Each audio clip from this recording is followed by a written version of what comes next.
Ducrot, à tout de suite. Bonjour Emmanuel Ducrot. Bonjour Dimitri.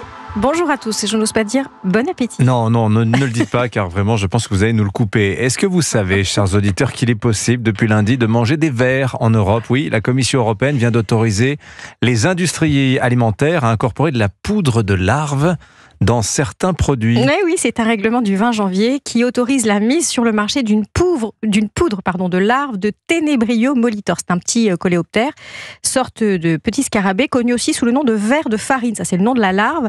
Une autorisation donnée pour 5 ans à une start-up, NutriHealth. Et ce n'est pas la première fois que l'Europe autorise les insectes pour l'alimentation humaine. Les vers de farine ont déjà reçu une autorisation de mise sur le marché en 2021 pour des larves séchées et des produits protéiques. Et puis, il y a aussi une autre autorisation qui court pour des larves de grillons. Mais pourquoi faire? On va mettre ça dans quoi? On pourrait trouver ces poudres de verre de farine dans des compotes, des fromages, des produits à base de pommes de terre, dans des limites comprises entre 1 et 4% du volume.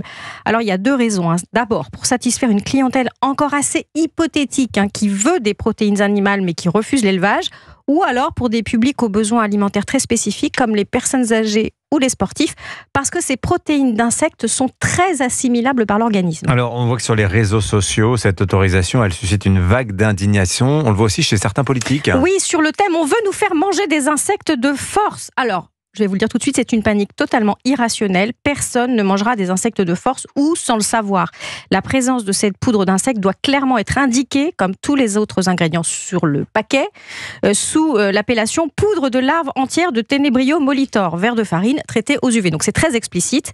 C'est une obligation fixée par la Commission. Alors les UV, c'est pour éviter les bactéries qui pourraient éventuellement rester. Est-ce que ça peut être dangereux de manger du ver de farine? Alors l'EFSA, l'agence sanitaire européenne, a analysé la question. Elle estime que non. Et si l'étiquetage doit être rigoureux, c'est parce que la consommation de larves peut faire courir des risques aux personnes qui sont déjà allergiques à des crustacés ou à des acariens. Ah oui. On a aussi pu lire que la chitine, qui est un composant des carapaces, n'était pas digérée par l'être humain. Alors ça, c'est vrai. Mais nous mangeons des quantités de choses qui ne sont pas digestibles par l'être humain. Les peaux de tomates, les pépins de tomates, certaines fibres.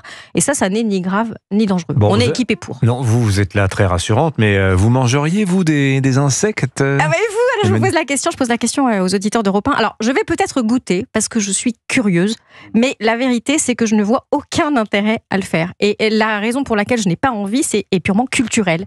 Pour qu'un aliment soit consommé, il ne suffit pas qu'il soit consommable, il faut qu'il soit accepté intellectuellement. Les larves d'insectes, les insectes sont consommés ailleurs dans le monde, ce sont même des mets de choix. Mais en Europe, avec quelques exceptions près comme le rouge de cochenille, qui est un colorant, mais il suscite le dégoût. Et ce que je ressens, ça s'appelle du dégoût. Un dégoût très partagé, et aucune autorisation administrative de l'Europe ne peut surmonter ce dégoût. Alors il y a une autorisation, voilà, elle est là. Je doute que les industriels de l'alimentation qui fabriquent des produits grand public s'en saisissent, parce que le risque, c'est de faire fuir les clients, et il est encore immense.